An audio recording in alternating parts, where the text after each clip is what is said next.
दोस्तों, आप सभी को फिर से मेरे YouTube चैनल में एक बार स्वागत करता हूं। तो आप सभी कैसे हैं? तो उम्मीद करता हूं कि आप सभी अच्छे होंगे।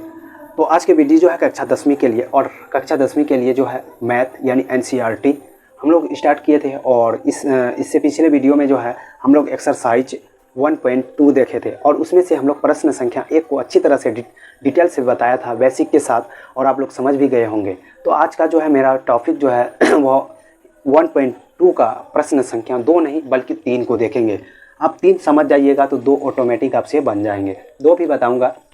तो चलिए हम लोग प्रश्न संख्या 3 को देखते हैं, और अच्छे तरह से यहाँ से दोस्तों आप लोगों के सामने मैं डिटेल पूर्वक से बताऊंगा। तो चलिए सबसे पहले मैं प्रश्न को देखता हूँ। प्रश्न क्या कहता है, देखिए, अभाज्य गुणनखंड, फिर से वही चीज़ रिपीट हो रहा है, यानी अभाज्य गुणनखंड। तो हम लोग अभाज्य गुणनखंड किसको कहते हैं दोस्तों? तो खंड मतलब क्या होता है? टुकड़ा करना। तो हम लोग बहुत संख्या को टुकड़ा करके भी देखे थे पिछले वीडियो में, और आप समझ भी गए थे। तो आज हम लोग जो है अभाज्य गुणनखंड, तो खंड तो करना है, टुकड़ा तो करना है, बात तो सही है, लेकिन उसके बाद निम्नलिखित पूर्णांकों का क्या करना? HCF और LCM ज्ञात करना। तो देखिए यहाँ पर प्रश्न क्या कहता है, संख्या को हमको सबसे पहले अभाज्य गुणनखंड में उसको तोड़ना है, और तोड़ने के बाद HCF और LCM निकालना है। तो HCF और LCM कैसे निकालेंगे? तो चलिए मैं आपको वीडियो में बताता हूँ। तो चलिए दोस्तों, तो सबसे पहले मेरे पास संख्या क्या दिया है? 3। प्रश्न संख्या 3 का 1 में क्या? 12, 15, 21 का अभाज्य गुणनखंड। तो आपको सिंपली एक बात पता होना चाहिए कि यहाँ पर जो आपको अभाज्य गुणनखंड से अभाज्य गुणनखंड में इसको क्या करना है? संख्या को तोड़ना है। तो तोड़ने के बाद तब हम लोग HCF और LCM निकालते हैं। तो चलिए मेरे पास क्या है? सबसे पहले 12 है, उसके बाद 15 है 1 नंबर प्रश्न में, उसके बाद एंड कितना है? 21 है। कितना है? 21 है। एंड दिए क्योंकि यहाँ पर और दिया है प्रश्न में, तो हम इंग्लिश में लिख दिए, आपको कोई दिक्कत नहीं होगा। तो चलिए ये उसके बाद हमको क्या करना है? यहाँ पर एक संख्या को, प्रत्येक संख्या को अभाज्य गुणनखंड में आपको क्या करना है दोस्तों? तोड़ना है। तो चलिए मैं तोड़ता हूँ। सबसे पहले कितना को तोड़ेंगे दोस्तों? 12 को तोड़ेंगे। चलिए 12 को तोड़ते हैं। कितना? 2 बार में 6, उसके बाद 2 बार में 3, उसके बाद यहाँ 3 बार में 1। हालांकि यहीं पर रुक जाना था, नहीं तोड़ना था, लेकिन आपको HCF LCM में ऐसा दिखा दीजिएगा तो प्रॉब्लम नहीं होगा। इसको एक बार से चलिए 12 को तोड़े तो क्या आया? 2 × 2 × 3 × 1। बहुत स्टूडेंट क्या करते हैं, इसको जो है रफ में तोड़ते हैं। आपको रफ में नहीं तोड़ना है, कॉपी के फ्रंट साइड में इसको तोड़िए और दिखाइए एग्जामिनर को, आपको जो है नंबर संतुष्ट होकर जरूर देंगे। तो चलिए उसके बाद जो है 15 को तोड़ेंगे। 15 को दोस्तों तोड़िए। तो 15 को तोड़ने के बाद क्या आया? 3 × 5। क्या होगा? 3 × 5। तो 3 × 5, इसको फिर 5 से तोड़ दीजिए। कितना आया? 1। तो इसको 15 को जब तोड़े तो 3 × 5 × 1 आया दोस्तों। नहीं, देख लीजिए आप, हम इसको तोड़े, किस में तोड़ रहे? अभाज्य गुणनखंड में, क्योंकि हमको प्रश्न में ही बोल दिया कि पहले संख्या को अभाज्य गुणनखंड में तोड़िए, उसके बाद उसका क्या करें? HCF और LCM ज्ञात करिए। तो चलिए हम सबसे पहले तोड़ते हैं। तो 2 संख्या को तोड़ दिए। अब मेरे पास बचा 21 यानी 21 को तोड़िए। कितना बार में? 3 बार में 7 पे आया 21, फिर 7 बार में कितना? 1। 21 को जब तोड़े दोस्तों क्या क्या आया? 3 आया, 7 आया, उसके बाद 1 आया। अब हमको क्या करना है दोस्तों? HCF निकालना। सबसे पहले HCF यानी हाईएस्ट कॉमन फैक्टर, जिसको हम लोग हिंदी में महत्तम समावर्तक कहते हैं। तो चलिए हम लोग कैसे निकालते हैं अभाज्य गुणनखंड विधि से HCF। तो हम लोग यहाँ पर लिखेंगे HCF। तो HCF हम लोग क्या कहेंगे, किसको कहेंगे? तो वैसी संख्या जो है तीनों संख्या में रिपीट हो, जिसका गुणनखंड तीनों संख्या में रिपीट हो। तो देखिए यहाँ पर कौन ऐसी संख्या जो है तीनों में रिपीट हो रहा है? देखिए दोस्तों 2, यहाँ पर कहीं पर तो और 2 है नहीं है, तो खत्म हो जाएंगे। उसके बाद 3 देखिए दोस्तों, 3 यहाँ पर भी है, इसमें भी है, 15 में भी है, 21 में भी है। तो 3 जो है तीनों संख्या में मेरा रिपीट हो रहा है। इसका मतलब आपका जो है MOS यानी महत्तम समावर्तक यानी HCF जो है कितना हो जाएंगे दोस्तों? तो आपका 3 हो जाएंगे। तो 3 कैसे होंगे दोस्तों? क्योंकि यहाँ पर जो है 3 ऐसी संख्या जो है जिसका गुणनखंड यहाँ पर 12 में भी है, 15 में भी है, 21 में है। खैर वो सब छोड़िए, लेकिन आपको यहाँ पर जनरली देखना है कि वैसी संख्या जो तीनों में रिपीट हो। तो यहाँ पर तीनों में कौन सी संख्या रिपीट हो रहा है? तो वह जो है संख्या 3 जो है तीनों में रिपीट हो रहा है। तो वही आपका क्या हो जाएंगे दोस्तों? HCF हो जाएंगे यानी आंसर। उसके बाद आपको HCF तो समझ गए जो तीनों में रिपीट हो। अब आपको समझना है दोस्तों LCM, कि हम लोग LCM कैसे निकालते हैं। तो एंड देंगे, एंड देके दोस्तों LCM दीजिए दोस्तों। तो LCM कैसे निकालते हैं? तो बिल्कुल आसान से, जो संख्या जो है तीनों में रिपीट हुआ इसको एक बार ले लेंगे। यहाँ भी 3, यहाँ भी 3, यहाँ भी 3, तीनों में रिपीट हो रहा, तो उसको एक ही बार आपको लेना है। तो मैं ले लिया। उसके बाद उसके अतिरिक्त जो संख्या बचते हैं 3 के अतिरिक्त जो तीनों में मिल जाए उसके अतिरिक्त जो संख्या बचते हैं उसको भी आपको लेना है। और किस रूप में लेना है? गुना के रूप में, सबको गुना कर देना।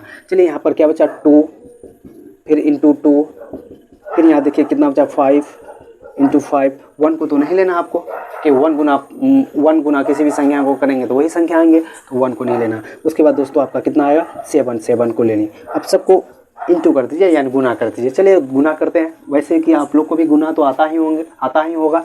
तो चलिए हम गुना करते हैं। 3 दूना 6 दूना 12 5 60, 60 गुना 6 7 6 42 यानी 420। तो देखिए दोस्तों कितना आसान प्रश्न था। इससे पहले हम लोग सिर्फ क्या अभाज्य गुणनखंड पहले से जानते थे, और यहाँ से हम लोग क्या करें HCF और LCM को निकाले। तो चलिए कितना आसान प्रश्न था। तो चलिए दोस्तों हम लोग जो है प्रश्न संख्या 2 पर चलते हैं। तो प्रश्न संख्या 2 पर चलते हैं। प्रश्न संख्या हम लोग किसको 2 को डील करेंगे। तो दोस्तों आप लोग जो है मैथ को मन लगा के पढ़िए। मैथ एक ऐसा सब्जेक्ट है जो कि मैथ ही आपको अच्छा नंबर दिला सकता है और टॉपर भी बना सकता है मैथ। आप देखिए कि मैथ ऐसा सब्जेक्ट है जो कि सुबह हम लोग उठते हैं तो मैथ से ही स्टार्ट होता है हमारा दिनचर्या या दैनिक जीवन। दुकान गए 1 किलो नमक, दुकान गए 1 किलो कुछ वगैरह वगैरह सब्जी उब्जी लेते हैं तो वहाँ पर भी हम लोग कैलकुलेशन करके ही उसको सामान का पैसा देते हैं। 5 किलो यदि मान के लिए हम लोग चीनी लिए, 5 केजी चीनी लिए, 1 केजी का मूल्य यदि 20 रुपया है तो यहाँ पर भी तो 5 केजी का दाम कितना होगा। तो यहाँ पर भी दोस्तों हम लोग मैथ का ही उपयोग करते हैं। तो हमारे दैनिक जीवन में जो है सबसे ज़्यादा उपयोगी सब्जेक्ट जो है मैथ है, और मैथ जो है आपको अच्छा नंबर दिला सकता है। मैथ एक तरफ से जो है दोस्तों मैथ ऐसा सब्जेक्ट है कि मैथ जो है आपको सब सब्जेक्ट का ग्रोथ बढ़ाता है। जैसे हम लोग अपने शरीर में एनर्जी के लिए, हार्ड एनर्जी के लिए हम लोग क्या करते हैं विटामिन लेते हैं। इसी तरह से जो है मैथ जो है दोस्तों सब सब्जेक्ट को बढ़ाने के लिए एक तरह से विटामिन है। आप मैथ को जितना पढ़िए आपका जो है अदर सब्जेक्ट आपका जो उतना स्ट्रॉन्ग होते जाएगा, क्योंकि मैथ जो है हमारे दिमाग को क्या करता है बढ़ाता है। मैथ ऐसा सब्जेक्ट है जो कि हम लोग एक स्टेप आगे की बात जानते हैं। जैसे देखिए 5 इंटू 6 करेंगे तो पहले अपने दिमाग को बताते हैं कि 5 इंटू 6 कितना होगा, तो 30 होगा यानी 30। पहले दिमाग में कैलकुलेशन किए और दिमाग में ही हम लोग क्या किए 30 सोचे, तब हम लोग क्या किए कॉपी में लिखते हैं। लेकिन यदि आप अदर सब्जेक्ट देखिएगा दोस्तों, जैसे हिंदी हो गया, संस्कृत हो गया, उसके बाद आपका जो है सोशल साइंस हो गया, साइंस हो गया, साइंस में भी दोस्तों मैथ का काफ़ी यूज होता है। आप नॉमरिकल बनाइए तो वहाँ पर यदि मैथ आपका स्ट्रॉन्ग है तो वहाँ पर जो है आपका नॉमरिकल बनेंगे। दर्पण सूत्र, F बराबर R/2, लेंस सूत्र, जितना भी आप सूत्र प्रूफ कीजिए, या चाहे रिएक्शन हो, केमिस्ट्री की बात कर रहे हैं तो वहाँ पर आपको मैथ का उपयोग होता है। यदि मैथ आपका स्ट्रॉन्ग तो अदर सब्जेक्ट भी आपका काफ़ी स्ट्रॉन्ग होगा। अब चलते हैं दोस्तों, मेरा हिंदी भी जो 100 नंबर का पूछा जाता है तो हिंदी संस्कृत कैसे पढ़े। तो दोस्तों आप जो है आपको बता दें कि मैथ को ज़्यादा पढ़ना, जितना आप पढ़िए, जितना आप बनाइए, उतना आपका दिमाग स्ट्रॉन्ग होगा।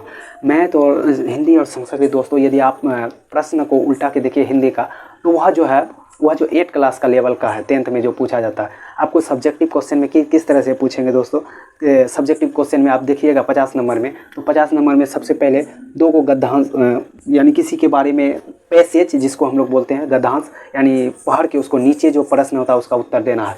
10-20 नंबर में पूछते हैं दोस्तों। बताइए यह जो 5 क्लास का भी स्टूडेंट उसको पढ़ के बना सकता है। आपका एक आता है पत्र लिखने के लिए, आप पत्र जैसे प्रधानाध्यापक के पास पत्र लिखना है, या अपने मित्र के पास पत्र लिखना है, या अपने पिताजी के पास एक पत्र लिखना है, तो 5 नंबर में। यह जो है बिल्कुल 6 से 7 क्लास के स्टूडेंट के लिए है। तो चलिए 25 नंबर जो है ये सब के लिए कॉमन है। फिर आपको 10 नंबर पूछता है क्या दोस्तों, जैसे दीपावली के बारे में लिखना, महात्मा गांधी के बारे में लिखना, या दशहरा के बारे में लिखना, या छठ पूजा के बारे में लिखना। उससे दोस्तों आपको 10 नंबर यानी 35 नंबर तो आपको जनरली कोई भी स्टूडेंट यहाँ से ला सकता है। 15 नंबर पूछता है बुक से, पूछता आप बुक पढ़िए, वहाँ से 15 नंबर आपका क्लियर हो जाएगा। अब हम लोग बात कर रहे हैं हिंदी और संस्कृत की। तो दोस्तों देखिए मैथ में जो है आपको मैथ बदलता है। कभी कभी एग्जाम में देखिएगा कि √3 की जगह √5, √7, √2 जो 2 नंबर में आपको 100% आते हैं तो चेंज होता है। x की जगह y कर देते हैं, y की जगह x कर देते हैं, 3 की जगह 4 कर देते हैं, 5 की जगह 6 कर देते हैं। तो मैथ जो है सब्जेक्ट चेंज होता है एग्जाम में। लेकिन आप देखिए हिंदी और संस्कृत चेंज नहीं होता। अब बोलिएगा कैसे, तो देखिए आपका जो है पहला लेसन है डॉक्टर भीमराव अम्बेडकर। तो श्रम विभाजन जाति प्रथा का लेखक जो है कौन है, तो डॉक्टर भीमराव अम्बेडकर। यह नहीं होगा कि आपका जो है 2022 में पूछेगा श्रम विभाजन जाति प्रथा का लेखक कौन है, तो डॉक्टर भीमराव अम्बेडकर। आपका 2024 में जो एग्ज़ाम दीजिएगा तो ऐसा नहीं होगा कि इसका लेखक जो है चेंज हो जाएंगे, नहीं, बिल्कुल नहीं। आप जो है दोनों रटने वाला सब्जेक्ट है। आप एक बार लेखक का परिचय, कवि के कविता कौन किसको लिखा है, कहानी क्या है, आप उसको डिटेल पूर्वक एक बार आप उसको रट लीजिए। बस आपको उसको नहीं पढ़ना है, आप जो है उसको सप्ताह में सिर्फ सप्ताह 2-4 दिन में सिर्फ पेज उल्टा के क्या करना है, आपको देखना है।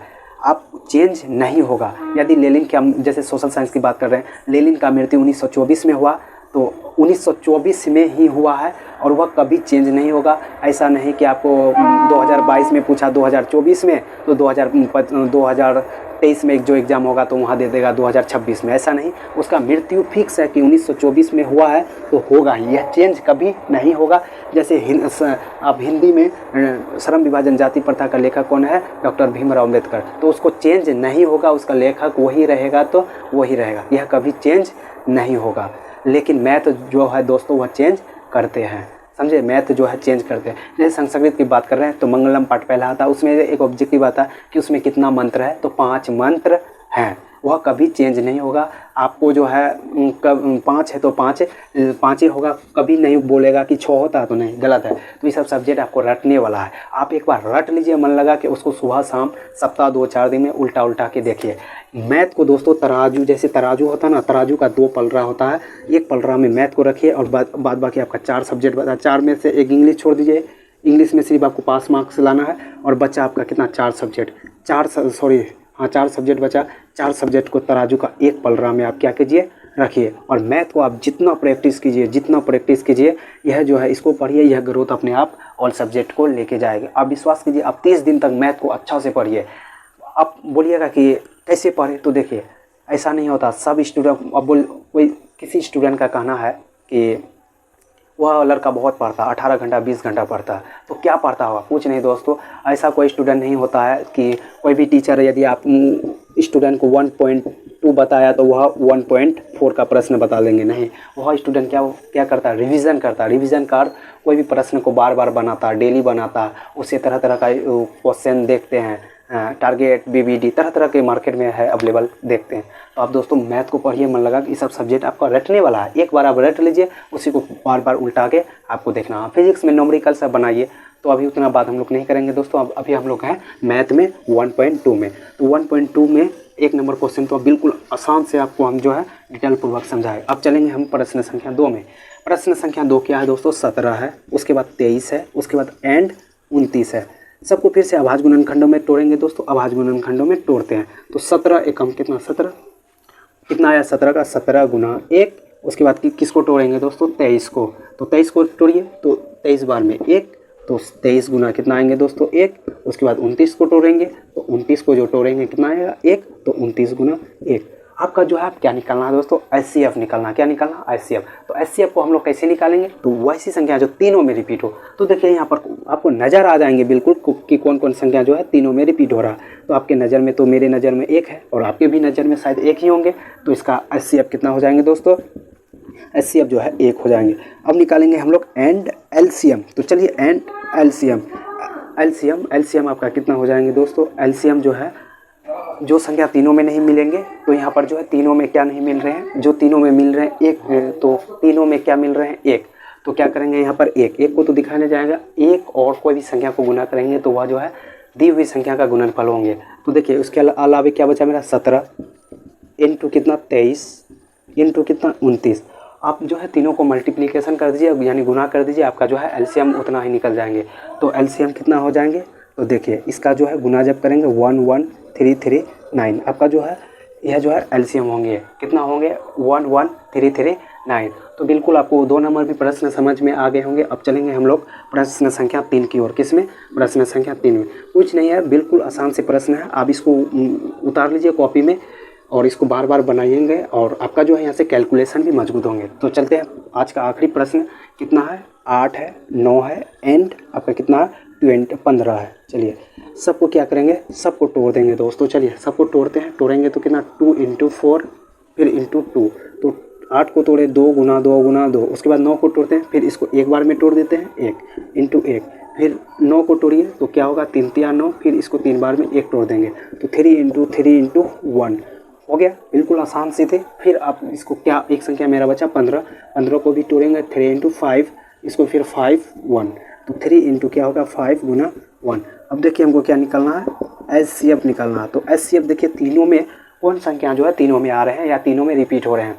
तो मेरे नज़र में तो यहाँ पर एक ही है, एक मात्र ऐसी संख्या जो तीनों में रिपीट हो रहे हैं। कोई बोलेगा दो नहीं होगा, यहाँ पे है, यहाँ कोई स्टूडेंट बोलेंगे तीन, तो तीन नहीं होंगे, इसमें है लेकिन इसमें तो नहीं है, तो तीन नहीं होंगे। तो यहाँ पर जो है कौन ऐसी संख्या जो तीनों में रिपीट हो रहे हैं, तो ओनली फॉर वन, तो वन हो जाएंगे।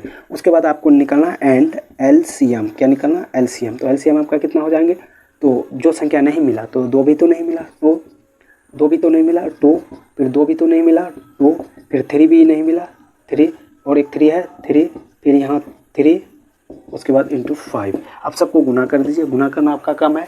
चलिए फिर भी मैं गुना करता हूँ। तो चलिए, दो दूना 4, 4 5 20, 20 आपका 20 आ गया।